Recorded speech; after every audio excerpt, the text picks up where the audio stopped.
Hello friends, welcome to my YouTube channel, The Ecologics. This is class number 3 of National Income and Related Aggregates.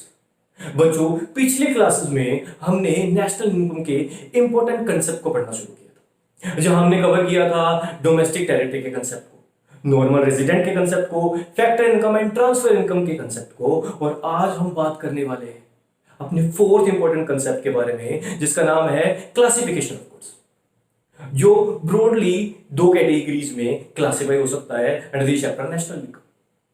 कौन कौन सा? पहली बात करते हैं final goods and intermediate goods की, जो कि एग्जाम पॉइंट ऑफ व्यू से बहुत ज्यादा इंपॉर्टेंट टॉपिक है। And the other one is consumer goods and capital goods.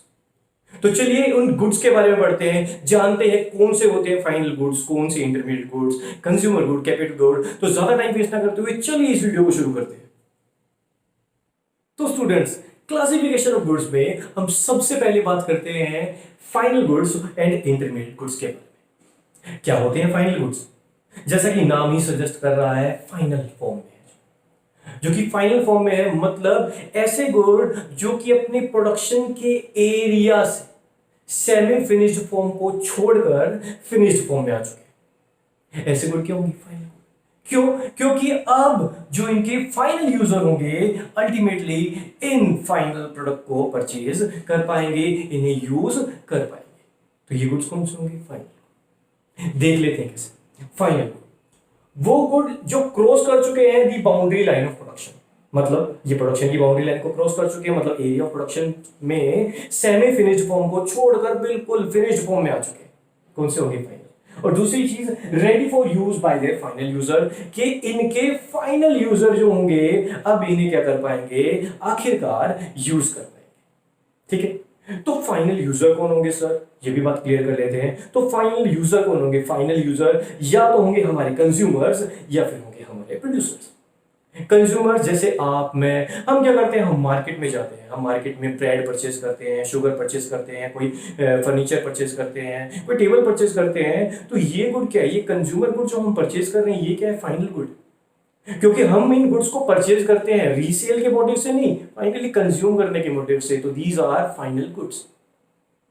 दूसरी तरफ प्रोड्यूसर्स, प्रोड्यूसर भी क्या करते हैं? प्रोड्यूसर जैसे मैं कहता हूं कि कोई फर्म क्या कर रही है? कोई मशीनरी परचेज कर रही है, कोई प्लांट परचेज कर रही है ना, कोई इक्विपमेंट परचेज कर रही है।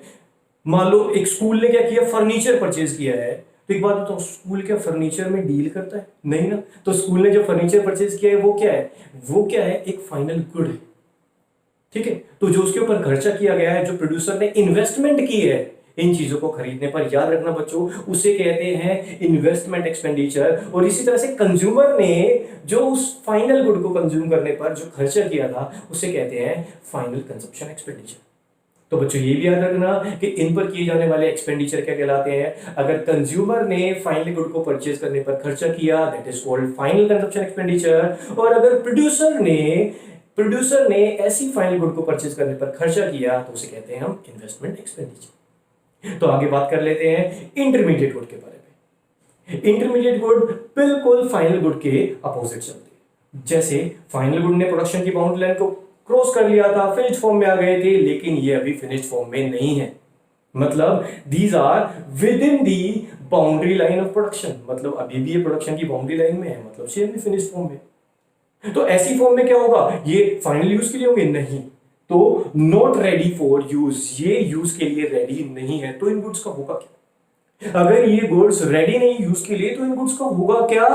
इन गुड्स का क्या होगा बच्चों? इन गुड्स का क्या होगा? या तो ये गुड रीसेल किए जाएंगे, या फिर ये प्रोडक्शन के अंदर काम भी लिए जाएंगे, मतलब फर्दर प्रोडक्शन के अंदर ये काम में आएंगे, जैसे कि रॉ मटेरियल। एक एग्जांपल लेते हैं जैसे एक स्वीट मेकर, एक हलवाई, उसने क्या किया? उसने मार्केट से जाकर मिल्क परचेज कर लिया, है ना। उसने एक एक किलो की 50 किलोस क्या किया? उसने मिल्क परचेज कर लिया। अब क्या होगा? वो स्वीट मेकर क्या करेगा? उसे कंज्यूम तो करेगा नहीं ना, उसे पी तो जाएगा नहीं, है ना। तो मतलब वो फाइनल गुड तो है नहीं, लेकिन वो क्या करने वाला है? या तो उस मिल्क को अपनी शॉप पर लाकर क्या करने वाला है? रीसेल करने वाला है, या फिर वो उस मिल्क को as a raw material use करके उससे स्वीट्स बनाने वाला है ना। तो दैट इज कॉल्ड इंटरमीडिएट। अगर वो उसे रीसेल के काम में लेता है या फिर उसे फर्दर प्रोडक्शन के काम में लेता है तो वो क्या है, एक इंटरमीडिएट गुड है। इसी तरह से बात करता हूँ, एक कोई मैन्युफैक्चरिंग यूनिट है, जैसे मान लो कि एक एक क्लोथ मैन्युफैक्चरिंग, एक टेक्सटाइल इंडस्ट्री है, उसने क्या किया, कॉटन परचेज किया। जो कॉटन उसने परचेज किया, that cotton is called intermediate good. क्यों इंटरमीडिएट गुड? क्योंकि वो फर्दर प्रोडक्शन के काम में आएगा, है ना। वो उसे फाइनली यूज नहीं करने वाला, वो क्या करने वाला है, उससे प्रोडक्शन करने वाला है, तो फर्दर प्रोडक्शन के काम में आएगा, इसलिए क्या है, फाइनल गुड। एक और एग्जांपल लेते हैं, जैसे मैंने कहा कि एक लैपटॉप डीलर है और उसने क्या किया है, लैपटॉप परचेज किया। अब एक बात मुझे सिंपल सी सोचकर बताओ कि लैपटॉप डीलर लैपटॉप परचेज किए हैं उसने, तो क्या उन लैपटॉप्स को वो यूज करेगा? नहीं। लैपटॉप का डीलर है तो सिंपली वो क्या करने वाला है, उन लैपटॉप को रीसेल करने वाला है, तो वो लैपटॉप भी क्या होंगे उस टाइम पे, इंटरमीडिएट गुड्स हो जाएंगे। तो आई होप आपको फाइनल गुड और इंटरमीडिएट गुड की डिफाइन के बारे में पता लगा होगा, इनके मीनिंग के बारे में पता लगा। आगे बात करते हैं कि फाइनल गुड्स की वैल्यू को हम नेशनल इनकम की एस्टिमेशन में इंक्लूड करेंगे, जबकि इंटरमीडिएट गुड्स की वैल्यू को हम नेशनल इनकम की एस्टिमेशन में इंक्लूड नहीं करेंगे। रीजन इज, बात करते हैं रीजन के बारे में कि ऐसा क्यों होता है कि हम फाइनल गुड्स की वैल्यू को नेशनल इनकम में इंक्लूड कर रहे हैं, इंटरमीडिएट को नहीं कर रहे हैं। तो चलिए देखते हैं एक छोटे से एग्जांपल से। तो बच्चों, एक छोटे से एग्जांपल से समझ लेते हैं। मान लो एक फार्मर है जिसका नाम आलोक है, और उस आलोक फार्मर ने क्या किया, कॉटन प्रोड्यूस किया। कितने रुपए का? 2000 रुपए का। और किसको बेच दिया? त्रिलोक को बेच दिया। ठीक है। कोई त्रिलोक दूसरा प्रोड्यूसर है, उसे क्या किया, उसने 2000 रुपए का अपना जो कॉटन था वो बेच दिया। जो दूसरा प्रोड्यूसर त्रिलोक था, उसने क्या किया, उस कॉटन के ऊपर थ्रेडिंग की, उसके ऊपर बटन्स लगाए और स्टिचिंग दूसरे काम किए, और उसने उसकी वैल्यू को कितना बना दिया, 3000 रुपए का। और किसे बेच दिया? किसी अदर प्रोड्यूसर निखिल को बेच दिया। अब निखिल ने क्या किया, निखिल ने उसको फाइनलाइज किया और उसको और निखारा और उससे क्या बना दिया, कुर्ता बना दिया, और फाइनली उसको किसे बेच दिया, कंज्यूमर को बेच दिया। बच्चों, अब यहां पे कौन सी गुड फाइनल है, कौन सी गुड इंटरमीडिएट है? देखिए, अगर मैं नेशनल इनकम में इस 2000 वैल्यू को इंक्लूड कर लेता हूं, प्लस 3000 को कर लेता हूं, प्लस 4500 को कर लेता हूं, तो ये टोटल कितने का बन जाएगा? ये बन जाएगी टोटल वैल्यू 9500 रुपीज की। तो मतलब नेशनल इनकम में क्या मैं 9500 की वैल्यू को इंक्लूड करूंगा? नहीं। क्यों नहीं करूंगा? क्योंकि ये क्या कर रही है, डबल काउंटिंग को क्रिएट कर रही है। क्योंकि मैंने एक ही चीज की वैल्यू को बार बार नेशनल इनकम में इंक्लूड किया है। कैसे किया है? देखिए यहां पर कॉटन की वैल्यू क्या थी, 2000, है ना। कॉटन की वैल्यू 2000 थी, फिर उसके बाद कॉटन की वैल्यू यहाँ पे 2000 तो होगी, प्लस में 1000 रुपए की वैल्यू एडिशन किसने की, त्रिलोक, है ना। उसी तरह से 3000 की वैल्यू क्या होगी, यहां तो होगी, प्लस में इसने वैल्यू एडिशन कितने की निखिल ने उसमें 1500 रुपीज की। तो अगर मैं इन सभी को इंक्लूड कर दूंगा तो ये तो डबल काउंटिंग हो रही है, मतलब कॉटन की वैल्यू एक बार यहां इंक्लूड हो गई, एक बार यहां इंक्लूड हो गई, एक बार यहां इंक्लूड हो गई, है ना। तो बार बार अगर मैं इनकी वैल्यूज को इंक्लूड करूंगा तो इससे क्या हो जाएगी, डबल काउंटिंग हो जाएगी। इसलिए इंटरमीडिएट गुड की वैल्यू को मैं इनकम में इंक्लूड नहीं करता, है ना, क्योंकि फर्दर प्रोडक्शन के लिए आ रहे हैं। तो ये क्या थे, इंटरमीडिएट थे, तो इनको मैं नेशनल इनकम में इंक्लूड नहीं करूंगा। मैं सिर्फ नेशनल इनकम में इंक्लूड करूंगा वो जो फिनिश फॉर्म में आ गई थी और फाइनली कंज्यूमर ने क्या किया था, उसे परचेज कर लिया था, विच इज 4500। क्योंकि ये 4500 क्या है, एक फाइनल गुड है जो कि कंज्यूमर ने परचेज किया, है ना। क्योंकि अब कंज्यूमर क्या करने वाला है, उस कुर्ते को खरीद कर पहनेगा या फिर उसे भी बेच देगा, नहीं, उसे क्या करेगा, फाइनली यूज करेगा, उसे पहने।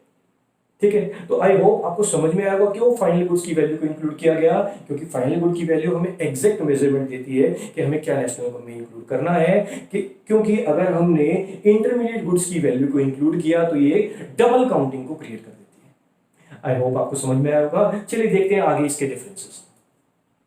तो बच्चों आगे बात कर लेते हैं फाइनल गुड और इंटरमीडिएट के कुछ और डिफरेंसेस के बारे में। जैसे फाइनल गुड की वैल्यू में अब कोई भी एडिशन नहीं होगा, means no value is yet to be added, means इनकी वैल्यू जितनी इंक्रीज होनी चाहिए थी वो हो चुकी है और इसके बाद इसकी वैल्यू में कोई इंक्रीमेंट नहीं होने वाला।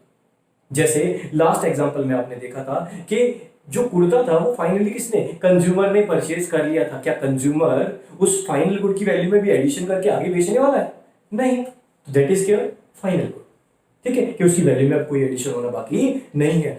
बट जब वो गुड क्या थी, इंटरमीडिएट थी, तो उसकी वैल्यू में एडिशन हो रहा था। मतलब इंटरमीडिएट गुड की वैल्यू के अंदर वैल्यू एडिशन होना बाकी होता है, क्योंकि उसकी वैल्यू को ऐड किया जाता है। जैसे मैंने वहां पे बताया था कि 2000 का कॉटन था, उसकी वैल्यू इंक्रीज करके कितनी कर दी, 3000, मतलब एडिशन किया कितने रुपए का, 1000 रुपीज का।